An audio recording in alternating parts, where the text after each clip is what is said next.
வித்த காட்டுறவனை பார்க்கலாம். இதோ பாம்புக்கும் கீரிக்கும் சண்டை போட போறேன்னு சொல்லிட்டே இருப்பா. ஆனா அவன் கடைசியில பண்ண மாட்டான். நாங்க அப்படி இல்ல, டிராமா போட போறோம்னு சொல்லி உங்களை இவ்வளவு நேரம் கட்டி வச்சுட்டோம். இதோ இப்ப டிராமாவே ஆரம்பிச்சாச்சு. எப்போதும் சொல்ற மாதிரி உங்களுடைய கரகோஷம் தான் எங்களுக்கு டானிக், எங்களுக்கு ஊக்கம் கொடுக்கிறது அது ஒன்றுதான். ஆகவே உங்களை அன்புடன் இந்த இதய கமலம் என்ற நாடகத்திற்கு வரவேற்பதில் பெருமகிழ்ச்சி அடைகிறோம்.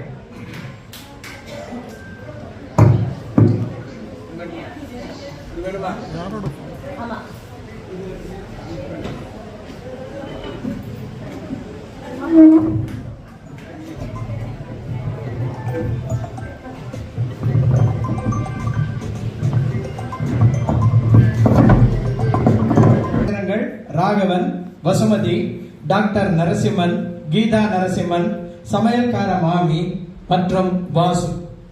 ராகவனும் வசுமதியும் வயதான தம்பதியர்கள். அவர்கள் சென்னை நங்கநல்லூரில் வசிக்கிறார்கள். அவர்களது ஒரே மகன் ரமேஷ் டெல்லியில் தன் குடும்பத்தோடு வசிக்கிறார். வசுமதிக்கு டெல்லி குளிர் மற்றும் அபரிமிதமான கோடை ஒத்துக்கொள்ளாததால் சென்னையிலேயே அவள் நிரந்தர வாசம் செய்கிறார்கள். இடைக்கிடையே மகன் ரமேஷ் குடும்பத்தோடு வந்து போவான். மேற்கொண்டு என்ன நீங்களே பாருங்களேன். வா பசு, பாத்து வா. இப்படி பண்ணிட்டியே, உட்காந்துக்கோ. பட்டுற பாருங்க, உட்காந்துக்கோமா. இப்படி திடீர்னு முந்தானா தடக்கணும் தூர விழுந்துட்டியே. பார்க்கவே பரிதாபமா இருக்கு. நல்ல வேளைக்கு நம்ம உடனே நம்ம டாக்டர் நரசிம்மனை பார்த்ததுனால ஏதோ இந்த மட்டுமாவது தப்பிச்சது. அவரு அந்த ஸ்கேன் ரிப்போர்ட், எக்ஸ்ரே எல்லாம் இன்னைக்கு தரேன்னு இருக்கார். முதல்ல போய் பார்த்துட்டு வரலாம். ரொம்ப பயமா இருக்குமா, உனக்கு என்ன ஆயிடுமோன்னு. ஆமா அண்ணா, எனக்கு கூட ஏதோ ஒண்ணு பெருசா வந்திருக்கும்னு தோன்றுது. ஓ, இப்படி சொல்றியேடி. நான் வேணா ரமேஷ வர சொல்லட்டுமா? எனக்கே கொஞ்சம் தெம்பா இருக்கும். வேண்டாம் அண்ணா, வேண்டாம். அவன் பயந்துருவான். மேலும் இப்ப அவன் குழந்தைக்கு எக்ஸாம் வேற வருது. ஓ ஆமாண்ணே, கரெக்ட். எனக்கு என்ன தோன்றதுன்னா, சமையல் கட்டுல ஹெல்ப்புக்கு ஒரு ஆள் வச்சிருந்தோம்னு வச்சுக்கோங்க, எனக்கு சரியா போயிடும். அது கரெக்ட் தான். நீ ரொம்ப ஒர்க் பண்ற, உனக்கு இது வேணும்தான். ஆனாக்க இந்த காலத்துல யார நம்பி ஆத்துல வச்சுக்கிறது சொல்லு. சரி, கடவுள் ஏதாவது வழி வைப்பர், நமக்கு யாராவது கிடைப்பா. முதல்ல நேர போய் இப்போ ஸ்கேன் ரிப்போர்ட்டை வாங்கிட்டு வந்துருவோம். அதுல எதையும் பயப்படுற மாதிரி சொல்லக்கூடாது. அதை நம்ம பாப்போம். வா கிளம்பு. சரி, பாருங்க, நம்ம போற வழியில சரி எல்லாம் நல்லபடியா ஆனோம்னு ராஜராஜேஸ்வரிய தரிசனம் பண்ணிட்டு போலாமா? ஓ கண்டிப்பா. அம்பாள் அனுகிரகம் இருந்தா நமக்கு எல்லாமே நல்லா நடக்கும். வா உள்ள பார்த்து வாமா. காட்சி 2. நங்கநல்லூர் ராஜராஜேஸ்வரி கோவில் தரிசனம் முடித்துவிட்டு வசுமதியும் ராகவனும் பிரகாரத்தில் அமர்ந்திருக்கிறார்கள். கீதா நரசிம்மன் வருகிறார்.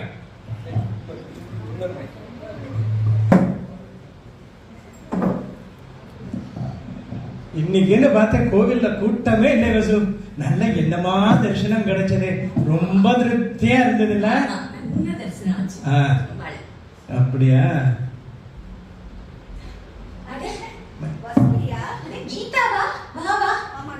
நமஸ்காரம். உட்காருங்க மாமி. எப்படி இருக்க? புள்ள, மாட்டு பொண்ணு, குழந்தை எல்லாம் சௌக்கியமா இருக்காளா? எல்லாரும் சௌக்கியம். நீ எப்ப வந்த? 4 நாள் ஆகுது. பேர் எப்படி இருக்கான்? எல்லாரும் நல்லா இருக்கா. ஓ ஆமா, உன் காலு சரியில்லைன்னு விழுந்துட்டேன்னு சொன்னா, இப்ப எப்படி இருக்கு உனக்கு? ஆமாண்டி, கீழே விழுந்துட்டேன். இப்ப கூட உங்க ஆத்துக்காரர் அவரோட கிளினிக்கு தான் போயிட்டு இருக்கோம் நாங்க 2 பேரும். இது எப்படி சமாளிக்க? சமைக்க ஆரம்பிச்சுக்கலாமே. நீ யார நம்பி வீட்டுல வச்சுக்கிறது? உனக்கு யார் தெரியுமா? ஓ எனக்கு தெரியுமே. மயிலாப்பூர்ல தெரிஞ்ச மாமா மாமி எல்லாம் இருக்கா இருக்கு. அவ துபாய்க்கு போகணும்னு சொல்லிட்டே இருக்காவா. ஓஹோ, அது நாள் வரல. இப்ப போகலாம்னு யோசிச்சுட்டு இருக்க. வயசாயிடுது, புள்ளியோட இருக்கணும் ரொம்ப ஆசைப்படுறா. ஓ அப்படியா? பையன் துபாய்ல இருக்கானா? சரி, சென்னை கிளைமேட் மாதிரி தான் இருக்கும்னு சொல்லிட்டு இருக்கா. அதனால போகலாம்னு சொல்லிட்டு இருக்கா. என்ன ஒருனா, அவத்துல ஒரு சமையல்கார மாமி இருக்கா. 1 வருஷமா அவளோட இருக்கா. அதனால அந்த மாமியை விட்டுட்டு பண்றதுன்னு தெரியாம கஷ்டப்பட்டு இருக்கா. மாமி ரொம்ப சாது, ரொம்ப நல்ல மாதிரி, எனக்கு நல்லா தெரியும் வாழ. அதனால என்ன செய்யணும்னு யோசிச்சுருந்தேன். இப்ப நீங்க சொல்றத வச்சு பார்த்தா கட்டாயம் கட்டாயம் வந்து ரொம்ப ஆமா மாமி அப்பா ஒரே கல்லுல ரெண்டு மங்க மாதிரி ஆயிடுச்சு. அவளுக்கு துபாய் போறதுக்கு ஏற்பாடு ஆயிடுச்சு. எங்களுக்கும் ஒரு ஆள் வந்துருவா. சரியா? அவளோட மாதிரி இருங்க. என்ன இது? மாமி ஒண்ணு செய்யுங்க. அந்த மாமாவோட டெலிபோன் நம்பர் கொடுங்க. நான் பேசி அந்த மாமியே எங்கயாச்சும் வரவழைச்சுக்கிறேன். ஆமா நீங்க கிளினிக் தானே போறீங்க? ஆமா கிளினிக் தான் போறோம். அப்ப அவர்கிட்ட டெலிபோன் நம்பர் இருக்கு, வாங்கிக்கோளேன். ஓ மாமாட்டே இருக்கா? சரி சரி. ரொம்ப தேங்க்ஸ் மாமி. உங்க பார்த்தாங்களா எங்களுக்கு ஒரு பெரிய ப்ராப்ளத்துக்கு சொல்யூஷன் கிடைச்சது. Thank you very much. ரொம்ப சந்தோஷம். போயிட்டு வா, ஜாக்கிரதையா.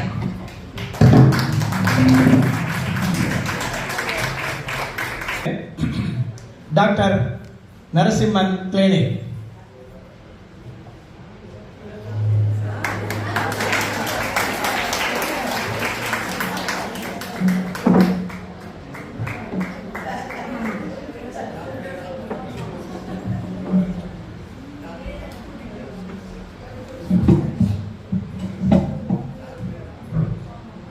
Doctor good evening. Good evening. எப்படி இருக்கீங்க? சௌக்கியமா?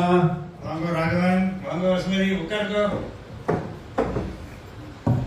டாக்டர் நம்ம வசுமதியோட ரிப்போர்ட் எல்லாம் வந்துருதா? ஒன்றும் பயப்படுற மாதிரி ஒன்றும் இல்லையே? எல்லா ரிப்போர்ட்டும் வந்தாச்சு, ஸ்கேன் ரிப்போர்ட், எக்ஸ்ரே ரிப்போர்ட் எல்லாம் வந்தாச்சு. சூப்பர். பயப்படுறதுக்கு ஒன்றும் இல்லை. இது ஃப்ராக்சர் எதுவும் கிடையாது. சும்மா ஒரு இது மாதிரி தான் இருக்கு. ஸ்மால் என்ன சொல்ல ஒரு இது ஸ்மால் ப்ராப்ளமும் இதை வந்து நம்ம குணப்படுத்தலாம். ஆனாவா என்ன டாக்டர்? எம்பிபிஎஸ் படிச்சுட்டு 1ஆம் கிளாஸ் வந்த மாதிரி ஆனா அவன் நான் இருக்கிறே பயமா இருக்கு எனக்கு. பயப்பட வேண்டாம். நான் என்ன சொல்ல வரேன்னா, நொண்டி குதிரைக்கு சரிக்கின்னு தான் ஜாஸ்திங்கிற மாதிரி பசுபதியுடைய ரிப்போர்ட்டை பார்க்கறது, ஸ்கேன் ரிப்போர்ட்டை பார்க்கறது, அவங்களுடைய போன் டென்சிட்டி கொஞ்சம் கம்மியா இருக்கு, ரொம்ப கம்மியா இருக்கு. இது அப்படியே விட்டுட்டோம்னா போன் டீப்ல போய் முடிஞ்சிடும். என்ன டாக்டர் இப்படி தலையில குண்டு தூக்கி போடுறீங்க? நான் இப்ப என்ன பண்ணுவேன்? பயப்பட வேண்டாம். பயப்பட வேண்டாமா? வாரத்துக்கு ஒரு தடவை இங்க வந்து ஒரு ஊசி போட்டுக்கோ. நான் கொடுக்குற மாத்திரைகள் எல்லாம் ரெகுலரா சாப்பிடுங்க. 6-7 மாத்திரை நீங்க நல்லா இருந்துடலாம். ஆனா இந்த 6 மாசமும் கம்ப்ளீட்டா ரெஸ்ட் எடுத்தாலும் ஒரு வேலை செய்யக்கூடாது. அது நாங்களும் பேசிட்டு தான் இருந்தோம் டாக்டர். அவளுக்கு ரெஸ்ட் வேணுங்கிறது எனக்குமே தெரியும். ஆனா பாருங்க, இந்த காலத்துல யார நம்பி வேலையில விடுறது? அதான் யோசிச்சுட்டே இருந்தோம். உங்களுக்கு தெரியுமா, இப்பதான் நாங்க வரும்போது ராஜராஜேஸ்வரி அம்மன் கோவில்ல உங்க மாமிய பார்த்தோம். ஆமா, அவதான் சொன்னா உங்க கிளையண்ட் யாரும் துபாய்க்கு போறாடாமே, அவாத்துல ஒரு சமையல்கார மாமி இருக்கா, எங்காத்து மாமாட்ட கேட்டு பாருங்க. நீங்க ஏற்பாடு பண்ண முடியுமா? அவளை டெஃபினெட்லி மயிலாப்பூர் ராமவர்த்தி தான் இப்ப போறாங்க. அவங்க வீட்டுல ஒரு மாமி, சமைக்கிற மாமி இருக்கா, ரொம்ப தங்கமான மாமி. நான் என்ன சொல்றேன், அவளுக்கு போன் பண்ணி அந்த மாமி சமைக்கிற உங்களுக்கு அனுப்பி சொல்றேன். நாளைக்கே சொன்னா நல்லா இருக்கும். டெஃபினெட். நீங்க அவ கூட பேசி என்ன முடிவு செய்யுமோ செஞ்சிருக்கணும். ரொம்ப டாக்டர். இல்ல நான் பிரிஸ்கிரிப்ஷன் தரேன், மறந்துடாம வாங்கிட்டு மருந்து சாப்பிடுங்க நீங்க. சரி டாக்டர். ரொம்ப தேங்க்ஸ் டாக்டர். உங்களுடைய ஃபீஸை நான் ஜிபே பண்ணிட்டேன். Okay, thank you very much. வாமா, பார்த்து வா. இனிமே டாக்டர் சொல்ற மாதிரி கேட்கணும் சொல்லிட்டேன். சரி.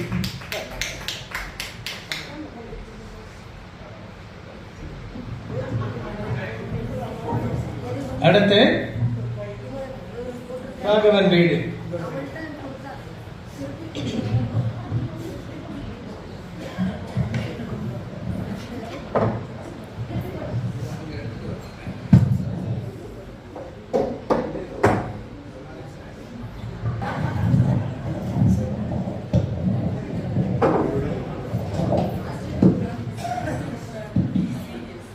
ஏன்னா என்னாச்சு? இந்த டாக்டர் யாரோ சமையல்கார மாமி அனுப்புறேன்னு சொன்னாரே, இன்னும் ஒருத்தரையும் வர காணவே. வருவாளா மாட்டாளா ஒன்னும் தெரியல. எனக்கு தெரியலையடி. நான் தான் வழிமையில வழி வச்சுட்டு மாமி வருவாளோன்னு தான் பார்த்துட்டு இருக்கேன். இந்த டாக்டர் மொட்டையா சமையல்கார மாமி சொன்னாரே தவிர அவ சின்னவாளா இல்ல வயசானவாளா இல்ல நடுத்தரமா ஒண்ணுமே சொல்லல. அதான் சரி நானும் எப்படி இருப்பா பாப்போன்னு காத்துட்டு இருக்கேன். ஏன்னா இதுக்கோசம் நான் காத்துட்டு இருக்கேன். உங்களுக்கு வயசு என்ன ஆகுது? இன்னும் சொல்ல வேண்டியது போலயே. அட ராமா ராமா, ஏட்டி என் பேர் ராகவன் டி, ஏகவத்தனி கலவன். இப்படிலாம் நீ சொல்லாதே கேட்டியோ? பாரு, நான் எதுக்கு காத்துட்டு இருக்கேன்னா, வயசானவாளா இருந்தா பாதி நாளும் அவளுக்கு செய்யறதுலயே நமக்கு வேலை போயிடும். அதுக்காகதான் கொஞ்சம் நடுத்தரமா இருந்தா நல்லா இருக்குமேன்னு பார்த்துட்டு இருக்கேன். புரிஞ்சுதா? புரிஞ்சுது. இதோ பாருங்க அண்ணா, அவ வர்ச்சே கட் அண்ட் ரைட்டா பேசிடுங்க. பேசிடுவா. ஓகேயா? ஓகே. இதோ பாருங்க, இவாளுக்கு கொஞ்சம் இடம் கொடுத்தோன்னு வச்சுக்கோங்க, நம்ம தலையில ஏறி நின்றுட்டு ஆடுவா. இவாளெல்லாம் நம்ம கண்ட்ரோல்ல தான் வச்சுக்கணும். என்ன ஏன் நீ உன் கண்ட்ரோல்ல வச்சிருக்கேன்? அவளை விட்டு வைப்பியா? இதோ பாருங்க, இன்னொன்னு சொல்றேன். காத்தால மாமி வந்து காஃபி, டிஃபன், அதுக்கப்புறம் லஞ்ச் ஒட்டுக்கா சமைச்சிட்டு வீட்டுக்கு போயிட்டு, சரி, அதே மாதிரி சாயந்தரம் வந்து அதே காஃபி, ஏதோ ஒரு ஸ்நாக்ஸ், அதுக்கப்புறம் டின்னர் செஞ்சுட்டு வீட்டுக்கு போயிட்டு. இதோ பாருங்க, ஒரு நாளைக்கு 2 வேளை வந்தா போடும். சரி சரி, அப்படியே சொல்லிடுவோம். இத கண்டிஷனா சொல்லிடணும் நீங்க. சொல்லிடுறேன். யாரோ கதவை தட்டுறதான் கேட்கறது. மாமியா இருக்கும், நான் பாக்குறேன். சரி பாருங்க. வாங்கோ, யார் நீங்கள்? நமஸ்காரம் மாமா. நமஸ்காரம். டாக்டர் நரசிம்மன்ட்ட சொல்லியிருந்தேனா? அதுதான் உங்களுக்கு அனுப்பிச்சிருந்தா. சமையல்கார வேணும் சொல்லியிருந்தேலாமே. ஓ ஆமா, நீங்க தானே அது? வாங்க. பசுமதி, பாரு, சமையல்கார மாமி வந்திருக்கா. ஓ வாங்க மாமி, வாங்க. நமஸ்காரம் மாமி. உங்க பேர் என்ன மாமி? என் பேரு கமலம். ஓ கமலாவா? கமலா இல்ல சார், கமலம். ஓ கமலமா? சரி, இருந்துட்டு மட்டும் ஏதோ ஒண்ணும். இந்த பாருங்க, பம்பரமா வேலை செய்வார் என் ஒய்ஃபு. இப்ப பாவம் வந்து அடா கீழே வந்து விழுந்துட்டான். அதனால அவளுக்கு ஸ்ப்ரெயின் ஆகிடுத்தோம். அதனாலதான் எங்களுக்கு இப்ப சமையலுக்கே ஒரு ஆள் வேணும். சோ நீங்க என்ன பண்றேன், தினம் காலம்பரை வந்துட்டோ, காலம்பரை பிரேக்ஃபாஸ்டும் அதோட சேர்த்து ஒட்டுக்க லஞ்சும் பண்ணி வச்சுட்டு நீங்க உங்க ஆத்துக்கு போயிடலாம். அதே மாதிரி சாயந்தரமா வந்துட்டு ஒரு ஸ்நாக்ஸ் காஃபி பண்ணி நைட்டு டின்னரும் பண்ணி கொடுத்துட்டு போனேன்னா சௌரியமா இருக்கும். என்ன சம்பளம் எதிர்பார்க்கிறேன்? சம்பளம் எல்லாம் உங்க இஷ்டம் போல கொடுங்க சார், அதை பத்தி ஒண்ணும் பரவாயில்ல. ஆனா ஒரு ரிக்வெஸ்ட் இருக்கு மாமி. ரிக்வெஸ்டா? என்ன மாமி? நான் ஒரு அனாதை, எனக்கு யாரும் இல்லை, வீடு ஒண்ணும் இல்லை. அதனால நான் இங்கதான் தங்கிக்கணும். அது மாத்திரம் கொஞ்சம் அலோவ் பண்ணுங்க மாமி. இது சரிப்பட்டு இல்ல. இது சரிப்பட்டு வராது மாமி. இது பாருங்க, எங்க வீடு ரொம்ப சின்ன வீடு. நீங்க ராத்திரி படுத்துக்கிறதுக்கு பெட்ரூம் கூட இல்ல. எனக்கு ரூம் ஒன்றும் வேண்டாமா. எனக்கு கிச்சன்ல ஒரு ஓரமா நானே படுத்துட்டு விடுவேன். அதை பத்தி கவலையே கிடையாது. எனக்கு அது ஒன்றும் வேண்டாம். இந்த பைய வச்சுக்கிறதுக்கு மாத்திரம் ஒரு இடம் கொடுங்க, அது போறோம். எல்லாம் மனசு இருந்தா மார்க்கம்மா. அதெல்லாம் உண்டு எங்களுக்கு, அதெல்லாம் மனசுலாம் எக்கச்சக்கமா உண்டு. நமக்கு வேணுமே. மாமி, இந்த பாருங்க, நீங்க இங்கேயே தங்கிக்கலாம், அதுல ஒன்னும் பிரச்சனை இல்லை. கேட்டா இப்ப நான் என்ன சொல்றேன்னா, இங்க நீங்க தங்கிடுறேன், 3 வேளை சாப்பாடு இங்க ஆயிடுதோ, அதனால மாசம் ஒரு 6000 ரூபாய் கொடுக்கலாம் இருக்கேன். என்ன சொல்றேன்? அதை பத்தி உங்க இஷ்டம் சொல்லிட்டேனே மாமா. அது உங்களுடைய எப்படி கொடுக்கணும் தோன்றதோ அப்படி கொடுங்க. அப்படியா? சரி, ஒண்ணு செய்யுங்க. உங்களை நாங்க இங்க சமையலுக்கு ஏற்பாடு பண்ணியாச்சு. நீங்க சாயங்காலமா உங்க அதுக்கு இப்ப இருக்க எங்க மயிலாப்பூர்ல போய் உங்க பை பெட்டி இடிக்கெல்லாம் எடுத்துட்டு வந்துடலாம். ஓகே, இப்போ சமையல் இருக்கு, கூட்டிட்டு போ. வாங்க மாமி, சமையல் ரூம காட்டுறேன். ரொம்ப சந்தோஷம்.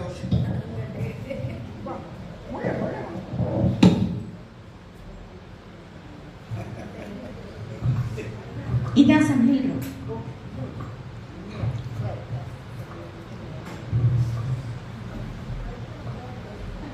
ஏன்னா பெருமாள் கோவில் மாடு மாதிரி தலைய எல்லாத்துக்கும் ஆட்டிட்டு இருக்கேன். என்னடி பண்ண சொல்றேன்? எனக்கு என்னவோ இந்த மாமியோட மொழியும் தோரணையும் சரியா படல. இதோ பாருங்க, இனிமே நம்ம தான் ஜாக்கிரதையா இருக்கணும்.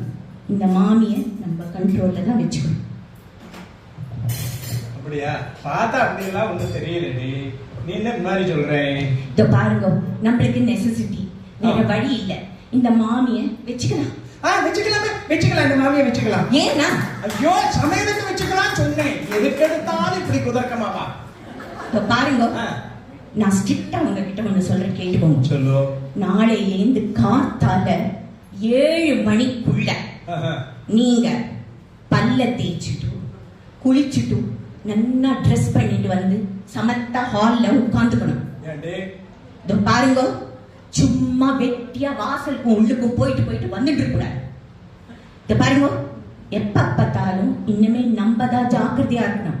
இவாளெல்லாம் ஒட்டுக்க நம்பிடக்கூடாதுன்னு புரிஞ்சுக்கோங்க. நன்னா இப்படி எல்லாம் நீ சரி என்ன சொல்ற நீ இப்படி எல்லாம் அப்படிலாம் ஒண்ணு இல்லை. இந்த மாமியை பார்த்தா அப்படி தெரியல. பாருங்க, இன்னொரு முக்கியமான விஷயம் சொல்றேன். முக்கியமான விஷயம் கேட்டுக்கோங்க நன்னா.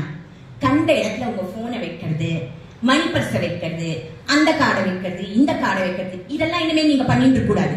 நம்ம ரொம்ப ரொம்ப ஜாக்கிரதையா இருக்கணும் இனிமே. யார பார்த்தாலும் இப்படி தப்பாவே நினைப்பியா? சரி நீ சொல்ற, நான் இன்னைக்கு கேட்காம இருந்தேன், கேட்டுக்கிறேன். கேட்டுக்கோங்க, ஒண்ணு தப்பு.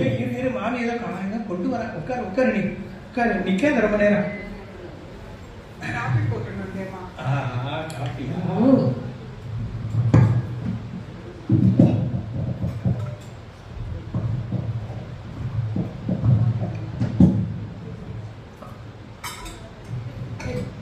இதுல வைங்கோ. பேஷ் காஃபி நல்லா இருக்கு. ஆனா எங்க அந்த பாசுமதி போடுற மாதிரி வரல. இன்னைக்கு தானே சார் வந்திருக்கேன். எல்லாம் போக போக சரியா போகும். எல்லாம் போக போக சரியாகுமா? இவ வேற முறைப்பிள்ளை. என்ன மாமி, சமையல் ரூமுக்கு போங்க, ஏதோ வேலை இருக்கு. சரி, நான் இப்ப இங்க இருந்து நன்றேன்ப்பா.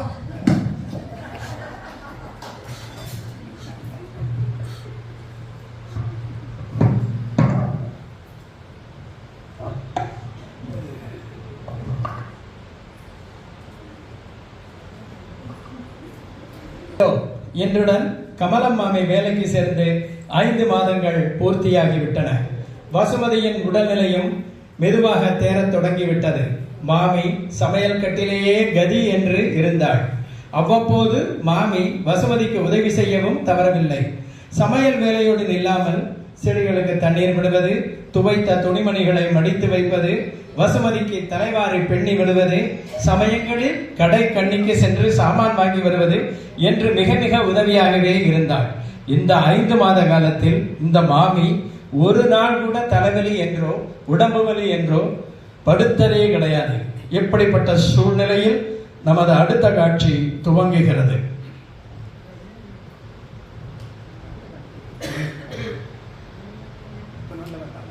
வசுமதி, வசுமதி, எங்க மாமியா கண்ணுலயே காணோம்? நானும் பார்த்துட்டே இருக்கேன் காலம்பரத்துல இருந்து. எங்கேயும் வெளிநாடு வச்சிருக்கியா? காய் இல்லன்னு நான் தான் மாமிய காய்கறி வாங்கிட்டு வாங்கன்னு அனுப்பிட்டேன். அப்படியா? ஆனா ஒண்ணு வசுமதி, இந்த மாமி உனக்கு ரொம்ப ரொம்ப உதவியா இருக்கா. நான் தான் பாக்குறேனே, உன்னை கிளியே இறங்க விட மாட்டேங்கிறா. நான் கூட ரமேஷுக்கு நான் போன் பண்ணும்போது சொன்னேன், இந்த மாமி இப்படி பாத்துக்கிறாடா அம்மாவை, அம்மாக்கு இன்னும் 1 மாசத்துலயே குணமெல்லாம் ஆயிடும் போல தோணாதுன்னுட்டோம். அவன் என்ன சொன்னான் தெரியுமோ? அவன் சொல்றான், அப்பா இந்த டெல்லியில நாங்க 2 பேரும் ஆஸ்பீஸ்க்கு போயிட்டு வர்றதுனால எனக்கும் இதே மாதிரி ஒரு மாமி எங்களுக்கு வேணும்ங்கிறான். எப்படின்னா அதனால அவன் சொல்ற மாதிரி அவளுக்கும் குழந்தைகளை பாத்துக்கிறதுக்கும் வீட்டை பாத்துக்கிறதுக்கும் ஒரு மாமி வேணுங்கிறான். அம்மாவுக்கும் இன்னும் 1 மாசத்துல கம்ப்ளீட்டா குணமாயிடும். சோ நான் அநேகமா ஒரு 9-10 வருஷம் வரைக்கும் எங்க அதுலயே பெர்மனண்டா அந்த மாமி வேலை செய்யட்டும்ங்கிறான். நீ அதை பத்தி கேட்டு பாத்தியோ? ஓ, இத பாருங்க, இத பத்தி நான் அந்த மாமி கிட்ட கேட்டேன். சரி. ஆனா அந்த மாமிக்கு இந்த தமிழ்நாட்டை விட்டு போகவே இஷ்டம் இல்லை. ஓ, தமிழ்நாடா? எனக்கு தெரிஞ்சு இந்த மாமி கிச்சனை விட்டே வெளியில வரலையே. நானும் எப்படா வெளியில வருவா பாக்குறேன், வெளியில வர்றதே இல்லையே. ஆமாம், எப்படிதான் பொழுது போறதுன்னே தெரியல. ஒரு நியூஸ் பேப்பர் படிக்கிறது கிடையாது, ஒரு கதை புஸ்தகம் படிக்கிறது கிடையாது, ஒரு ரேடியோ பாக்குறது கிடையாது, ஒரு டிவி பாக்குறது கிடையாது. அட ராமா, இப்படிதான் பொழுது போறதோ. எனக்கு என்னமோ இந்த மாமிக்கு முன்னால ஏதோ ஒரு பெரிய சங்கடம், ஏதோ ஒரு கஷ்டம் நடந்திருக்கு தோணுது. ஆமாண்ணா, இதோ பாருங்க, எப்ப பார்த்தாலும் இந்த மாமி சமையல் ரூம்ல சாமி படம் முன்னாடி அழுதுண்டே இருக்கா. நான் எப்ப கிச்சனுக்கு போறேனோ என்ன பார்த்த அப்புறம் கண்ணை 2த்தையும் தொடச்சுட்டு ஒண்ணுமே நடக்காத மாதிரி இருக்கா. ஏதோ பெரிய கஷ்டம் இருக்கும் போல இருக்கு. இத பாருங்க, சாப்பிடுறது கூட காத்தால ஒரு காஃபி, மத்தியானம் இத்தினோண்டு தான் லஞ்ச் சாப்பிடுறா. அத்தோட ராத்திரி 2 இட்லி, ஒரு இல்லாட்டா ஒரு தோசை, அவ்வளோ குறைச்சலா சாப்பிடுறா. எனக்கு என்னவோ அந்த மாமிக்கு ஏதோ ரொம்ப பெரிய கஷ்டம் இருக்கும்னு தோன்றுது. இத பாருங்க, நீங்க கூட ஏதோ சம்பளத்தை ஏத்தி கொடுக்கணும்னு சொன்னீங்களே, என்னாச்சு? என்ன வாங்கவே இல்லையே? முதல் மாசம் சம்பளம் கொடுக்கும் போதே சொன்னா, எனக்கு என்ன மாமா செலவு இருக்கு, நீங்களே வச்சுக்கோ மொத்தமா, நான் எப்ப வேணுமோ அப்ப நான் கேட்டு வாங்கிக்கிறேன்னா. சோ அவள் பேர்ல ஒரு அக்கௌண்ட் ஓபன் பண்ணி இந்த 5 மாசமா அவளுக்கு நான் அந்த அக்கௌண்ட்ல தான் பணம் போட்டுட்டு வரேன். அந்த 6000 அவள்கிட்ட சொல்லிட்டு 8000 இந்த மாசத்துல இருந்து மாத்தலான்னு இருக்கேன். அதுதான். ஆனா அவளோட நிலைமைய பார்த்தா எனக்கு மனசுல ரொம்ப இழகிறது. பாருங்கன்னா இவ்வளோலாம் நம்ம இழக்கிட போயிட வேண்டாம். பாருங்க, இவாகுமே என்ன தெரியுமா, நல்லபடியா நடந்துட்டு நம்மளோட நம்பிக்கைய மூட்டி விட்டுருவான். அதுக்கப்புறம் என்ன பண்ணுவா தெரியுமா, ஒரு நாள் ஒட்ட வழிச்சு காசி தட்டி எடுத்துன்னு போயிடுவான். பாருங்க, நம்ம தான் ரொம்ப ஜாக்கிரதையா இருக்கணும். பாக்கிட்ட தெரியலடி அந்த மாமியை பார்த்தா, உனக்கு நீ யாரை பார்த்தாலுமே தப்பா நினைச்சுப்பேன். அதனால உனக்கு அப்படி தோணாது. பாருங்க, எனக்கு நான் என்ன யோசிக்கிறேன்னு தெரியும். உங்களுக்கும் போக போக நான் சொன்னது என்னன்னு புரியும். சரி சரி சரி, மாமி வரா, கொஞ்சம் அப்புறமா பேசுவோம் மாமியை பத்தி. சொன்ன கறிகாயெல்லாம் வாங்கிட்டு வந்திருக்கேம்மா. அவன் கடையில இருக்கிறவனே பில்ல போட்டு கொடுத்துருக்கான். 76 ரூபாய் ஆச்சு, 24 ரூபாய் பாக்கி. எல்லாம் பார்க்க முடியும். கரெக்டா இருக்குமா? ஆஹா, கணக்கு பண்றதுல மாமியை மிஞ்ச முடியாது. ரொம்ப கரெக்ட். போய் சமையல் ரூம்ல வச்சிடுங்க. சரிம்மா.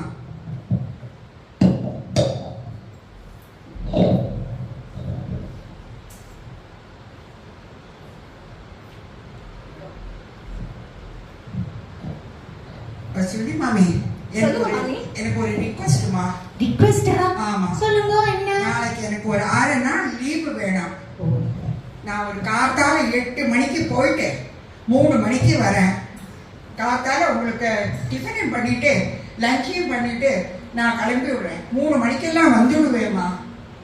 பாருங்க மாமி, இந்த 5 மாசத்துல ஒரு நாள் கூட ஒரு வேளை கூட லீவுன்னு நீங்க கேட்டதில்ல. இப்ப திடீர்னு லீவு கேட்கிறீங்களே, என்ன விஷயம்? எங்க போறேன்? அது அது இந்த பாருங்க, அது வந்து மாமி இழுக்கிறா. நீ திரும்ப திரும்ப நோண்டுறீங்க. எதுக்கு? அவளுக்கு தான் சொல்ல இஷ்டம் இல்லையே, பர்சனலா இருக்கும். நோண்டுமே விட. சரி, போயிட்டு வாங்க மாமி, போயிட்டு வாங்க. நாளைக்கு போயிட்டு வரேன் காத்தால. சரி. எங்க போறா? எனக்கு என்னவோ இந்த மாமி கோவிலுக்கு தான் போறான்னு தோன்றது. நான் சொல்றேன்ல, எப்ப பார்த்தாலும் இந்த மாமி சாமி படம் முன்னாடி அழுதுட்டே இருக்கான்னு. கோவிலுக்கு தான் நான் போறேன். கேட்கவே கஷ்டமா இருக்கு. சரி, அங்க போயாவது இவளுக்கு நிலைமை சரியா இருந்தா பாப்போம்.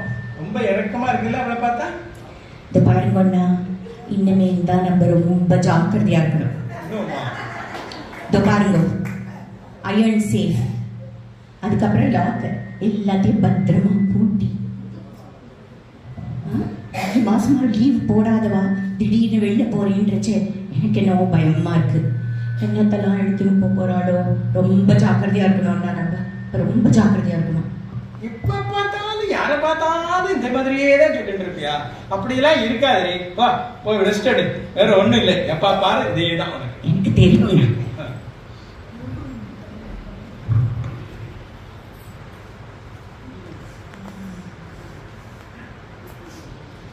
மறுநாள் ஏற்கனவே கூறியபடி காலை டிஃபன், மத்தியானம் லஞ்ச் இரண்டும் செய்து கொடுத்து விட்டு கமலம் மாமி 8 மணிக்கெல்லாம் வெளியே கிளம்பி போனாள்.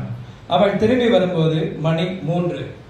மிகவும் இறுகிய முகத்துடன், களையிழந்த முக வாட்டத்துடன் வேகமாக உள்ளே வந்தாள்.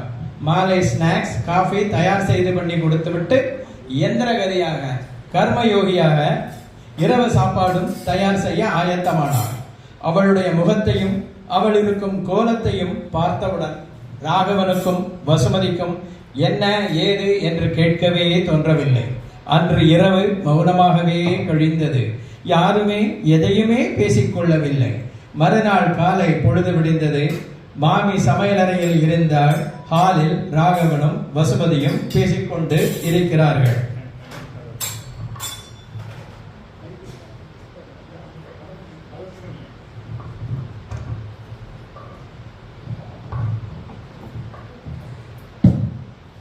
வசு, மாமி ஏதாவது சொன்னாளா? எங்க போயிட்டு வந்தாளா? கேட்டியோ? பாருங்கண்ணா, மாமி மூஞ்சிய பார்த்தா எனக்கு கேட்கணும்னு தோணல. விடுங்க, மாமியே சொல்லுவா.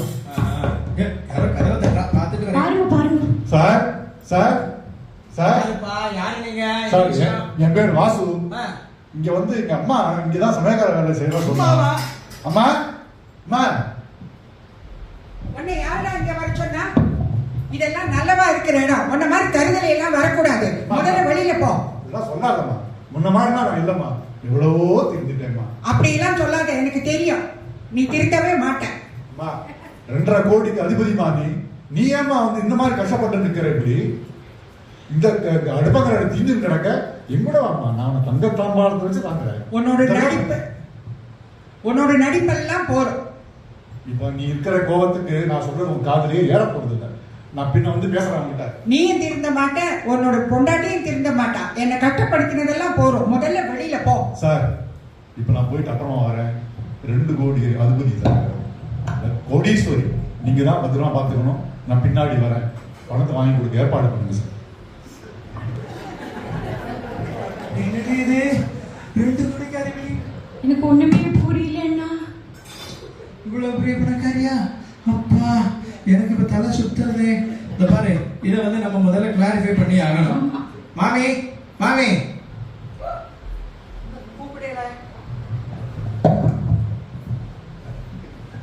மாமி இங்க வாங்க, முதல்ல உட்காருங்க. எனக்கு என்னாச்சு? திடீர்னு அனாதைங்கிறேன். எங்க இருந்தா ஒரு பையன் வந்து எங்க அம்மாங்கிறான், நீங்களும் தரதலைங்கிறேன். ஒன்னும் புரிய மாட்டேங்கிறது. விவரமா சொல்லுங்க. என்ன உங்களுக்கு எல்லாம் இப்ப புரிஞ்சிருக்குமே. நான் அனாதை சொன்னது என்ன இப்படி சொன்னாலே ஒரு பையன் வந்து நிக்கிறானேன்னு புரிஞ்சிருக்குமே. இப்ப வந்தா என் பையன். நாங்க எங்களோட சொந்த கதையை சொல்றேன், கேளுங்க.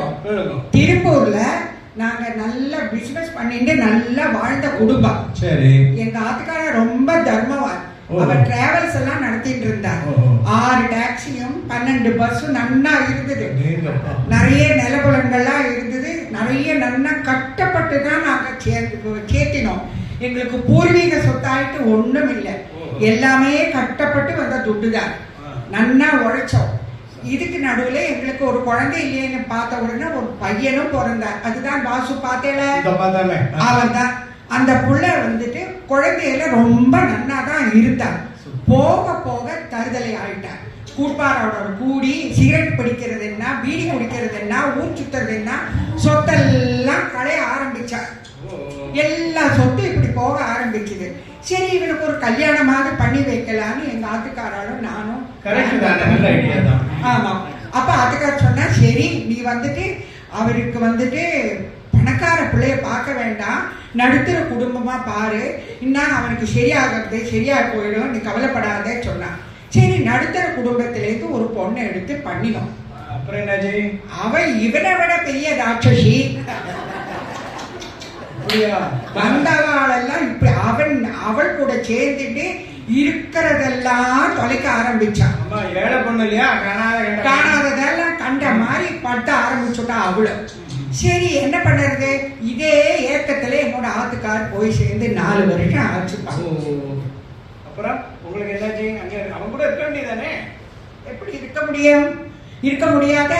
அவன் ரொம்ப மோசம். அடிச்சு என்ன, அவ போன பிறகு என்ன கட்டப்படுத்தி அடிச்சு இருக்கிற நகை நிலம் எல்லாம் வாங்கி கையெழுத்து போட்டு என்கிட்ட இருந்து பிடுங்கி எடுத்துட்டு என்னையும் வெளியில தள்ளிட்டேன்.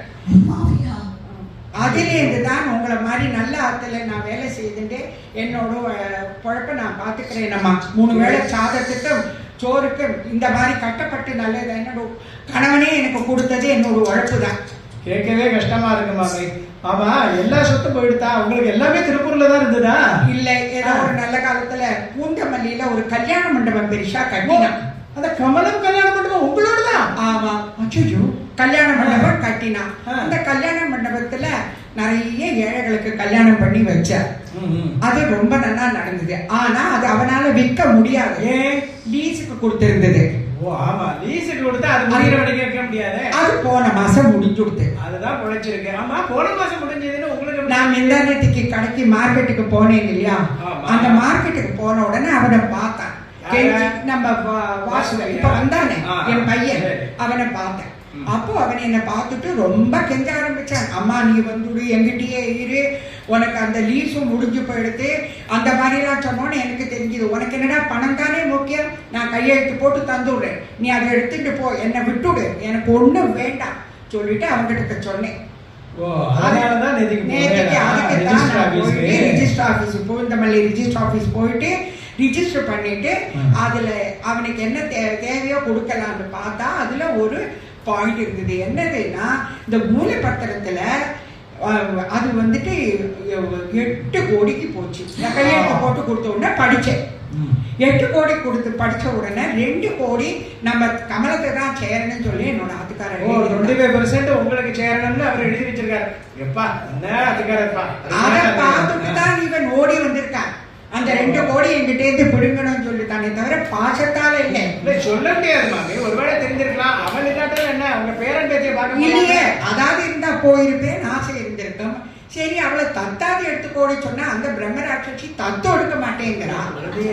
ஆமா, குழந்தைகள் இல்லை, எப்படி போக வரத்தோடும். அதனால நான் அவளோட பந்தமும் வேண்டாம், சொந்தமும் வேண்டாம், விரக்தி ஆயிட்டு, பணமும் வேண்டாம், ஒண்ணும் வேண்டாம், நான் வந்துட்டேன். அவனுக்கு கொடுக்க மாட்டேன். அந்த 2 கோடியை மாத்திரம் நான் என்ன ஐடியா செய்தேன், இதையும் அவன் தொலைச்சுடுவான்னு சொல்லி ஒரு அநாத ஆசிரமத்துக்கு கொடுக்கலான்னு தீர்மானம் பண்ணிட்டேன். ஓ மாமி, உண்மையிலேயே சொல்றேன், நீங்க சிம்பிளி சூப்பர் கிரேட். இந்த மாதிரி பணமும் வேண்டாம், உரமும் வேண்டாம்னு தூக்கி எறியறது எல்லாராலையும் முடியாது. ஆனா நீங்க கடைசியில ஒண்ணு சொன்னேன் பார்த்தாடா, அதுதான் எனக்கு ஒத்துக்க முடியல. என்னன்னு கேட்டா, கையிலயோ 2 கோடி இப்ப இருக்கு, அவனுக்கு கொடுக்கல, உங்கள்கிட்ட தான் இருக்கு. அந்த 2 கோடியை பேங்க்ல போட்டுட்டோ, ஏதாவது ஒரு முதியோர் இல்லத்துல சேர்ந்துட்டோ, கால் மேல கால் போட்டுட்டோ ராணி மாதிரி இருக்கலாமே. நீங்க திருப்பூர்ல தானே இருந்தேன்னு, அங்க பக்கத்துலயே கோயம்புத்தூர்ல நானாங்கடி ஹோம்ஸ் இருக்கு, கேள்விப்பட்டதுங்களா? அதான் இந்தியாவிலேயே நம்பர் 1. நான் வேணா உங்களுக்கு ஏற்பாடு பண்றேன். எனக்கு தெரிஞ்சவா நிறைய பேர் நானாடியில இருக்கா, ஏற்பாடு பண்ணட்டுமா? எனக்கு தெரிஞ்சுட்டா, அதை பத்தி எனக்கு நன்னா தெரியும் சார். அது ரொம்ப நன்னா பாத்துக்கிறா, ரொம்ப நல்ல இடமாக்கும், ரொம்ப பிரசித்தி வாய்ந்ததுன்னு எல்லாம் சொல்றா. ரொம்ப கல்லாதை ஆனா கூட அசிஸ்டண்ட வச்சு அந்த நல்ல அவளுக்கு எப்படி பாத்துக்கணுமோ அந்த ஆமா எல்லாம் பாத்துட்டு இருக்கா. ஆனா இன்னமே எனக்கு இந்த கால் மேல கால் போட்டிருக்கிறதெல்லாம் போயாச்சு சார். அவர் இருக்கிறதோட போயாச்சு. எனக்கு என்னோட உழைப்பு தான் முக்கியம். எனக்கு பணம் வேண்டாம், பாசம் வேண்டாம், பந்தம் வேண்டாம், ஒண்ணும் வேண்டாம். ஏதோ உங்களை மாதிரி நல்ல ஆத்துல ஒரு சமையல பண்ணிட்டு அவாத்திலே இருந்துட்டு என்னோட ஹெல்த் இருக்கிற வரைக்கும் நான் அப்படியே கழிக்கலான்னு தான் சார் நான் வந்திருக்கேன். கேட்கவே கஷ்டமா இருக்கு மாமி. பரவாயில்ல, நீங்க ரொம்ப நொந்து போயிருக்கேன், கொஞ்சம் போய் ரெஸ்ட் எடுங்க. தேங்க்யூ வசுமதி, இந்த மாமி கதை கேட்டு எனக்கே தலை சுத்துறது. நான் கொஞ்சம் காத்தாட வெளியில போயிட்டு வரேன். இருங்கோ, பாருங்கோ, இத்தனை நாளா இந்த கோடீஸ்வரி மாமிய சமையல்கார மாமியாவும் வேலைக்காரியாவும் வீட்டுல வச்சுட்டு இருக்கிறது எனக்கு ரொம்ப கஷ்டமா இருக்கு. மேலும் உங்களோட அந்த லாக்கர் எல்லாம் அயன் சேஃப் எல்லாத்தையும் பூட்டி உங்க பூடல்ல வேற மாட்டிக்கோங்கன்னு சொன்னேன். எனக்கு நினைச்சாலே கஷ்டமா இருக்கு. பூனல தேடி பிடிச்சு வேற போட்டு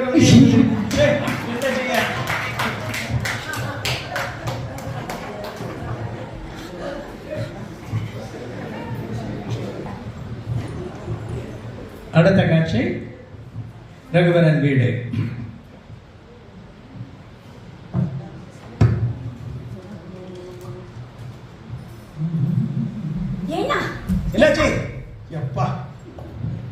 பாருங்க, சமையல்கார மாமி வீட்டுல காணோம்னா, மாமி எங்கேயோ போயாச்சு. பாருங்க, மாமியோட மூட்டையெல்லாம் எடுத்துன்னு வந்திருந்தா பாருங்க, அதெல்லாம் எடுத்துன்னு போயிட்டா. மாமி வீட்டுல இல்ல. இந்த பாருங்க, நம்ம 2 புது புடவை வாங்கி கொடுத்திருந்தோமே மாமிக்கு, அதான் அப்படியே வச்ச இடத்தையே அப்படியே வச்சிருக்காருனா. எங்கேயோ கிளம்பி போயிட்டா மாமி. தன்னோட மூட்டையெல்லாம் எடுத்து விட்டு எங்கேயோ போயிட்டா. இந்த பாருங்க, ஒரு லெட்டர் இந்த பாருங்க. இல்ல, நான் வீட்டுல இல்ல, மாமி கிளம்பி போயிட்டா. இந்த பாருங்க, ஏதோ எழுதி வச்சுட்டு போயிருக்கா பாருங்க.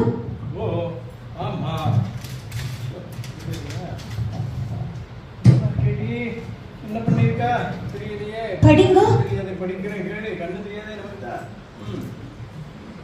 அன்புள்ள ராகவன் மாமா, வசுமதி மாமிக்கு கமலம் அநேக வணக்கத்துடன் எழுதி கொள்வது.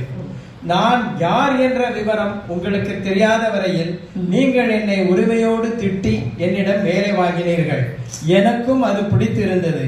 ஆனால் இப்பொழுது நான் பணக்காரி என்று தெரிந்தவுடன் உங்களாலும் என்னிடம் முன்பு போல சகஜமாக வேலை வாங்க முடியாது. இனிமேல் எந்த வேலையையும் ஒரு தயக்கத்துடனேயே என்னிடம் சொல்வீர்கள். எப்படிப்பட்ட சூழ்நிலையில் என்னால் உங்கள் வீட்டில் வேலை பார்க்க இயலாது என்றே தோன்றுகிறது. எனவே வேறு எங்கேயாவது வேலை தேடி நான் கிளம்புகிறேன். கிளம்பிட்டாலும் அப்படி உங்களிடம் இதை சொன்னால் என்னை நீங்கள் போக விடமாட்டீர்கள். எனவே சொல்லிக் கொள்ளாமலேயே கிளம்புகிறேன், மன்னிக்கவும்.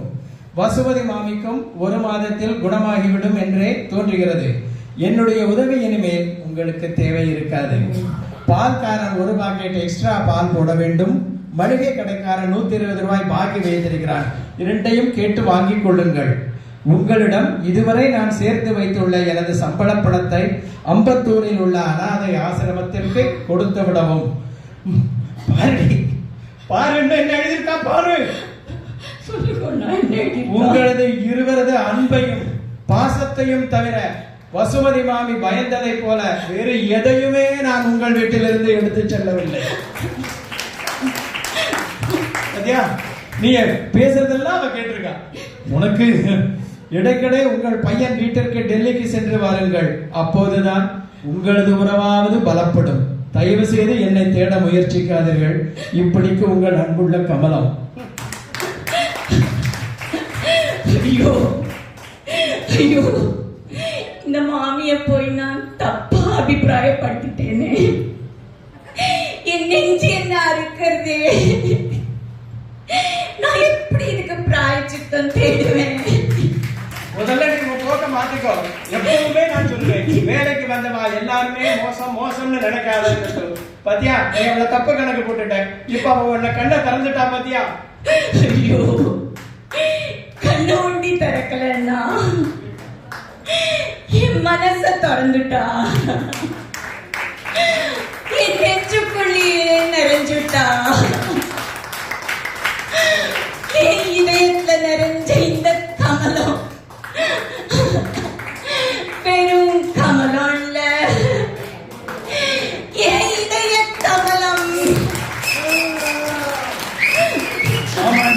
இனிமேலாவது புரிஞ்சுக்கோ. எல்லாரும் அவ சூழ்நிலைக்கு தகுந்த மாதிரி தான் மாறுபாடே தவிர பேசிக்கலி எல்லாரும் நல்லவாதான். உங்களுக்கும் எல்லாருக்குமே சொல்றேன், யாரையுமே பார்த்த உடனே இவா அப்படி இவா அப்படி நீங்க நினைச்சது மட்டும் இல்லாம நேர போய் மத்தவாட்ட போய் அவ அப்படிடா இவ இப்படிடா அப்படிலாம் சொல்லாதீங்க. ஏன்னா எல்லாருமே பேசிக்கலி நல்லவாதான். அவளோட சூழ்நிலையாலதான் அவ வேற மாதிரி நடப்பான். அதை ஞாபகம் வச்சுக்கோ. நீங்க எல்லாருக்கும் அன்பே கொடுங்கள், உங்களுக்கும் அன்பே கிடைக்கும். அன்பே சிவம். வாழ்க வளமுடன். வணக்கம்.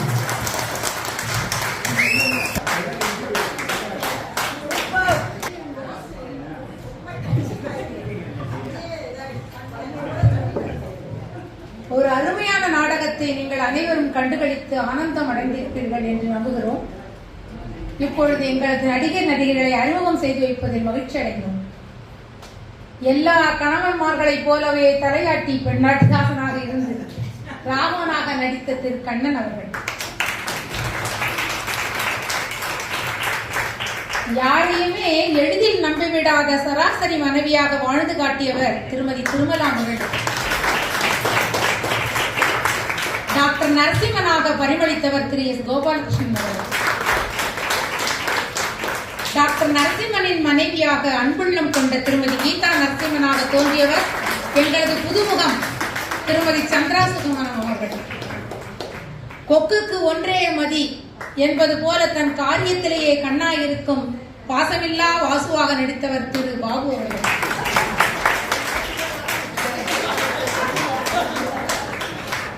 அகில உலகத்தையும் வாங்கும் பணம் இருந்தும் எளிமையின் மறு உருவமாக திகழ்ந்து உழைப்பு ஒன்றையே உறுதியாக கொண்டு நமது இதே கவனமாக வாழ்ந்தவர் திருமதி சரஸ்வதி சுந்தர்.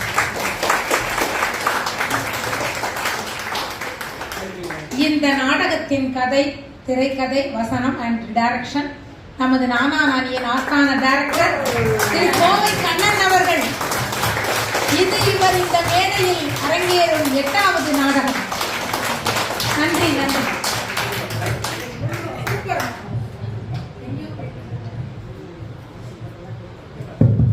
வாழிய செந்தமிழ் வாழ்க தமிழர், வாழிய பாரத மணி திருநாடு.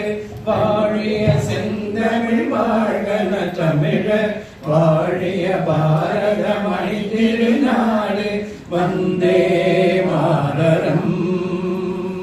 வந்தே மாதரம் வந்தே மாதரம்.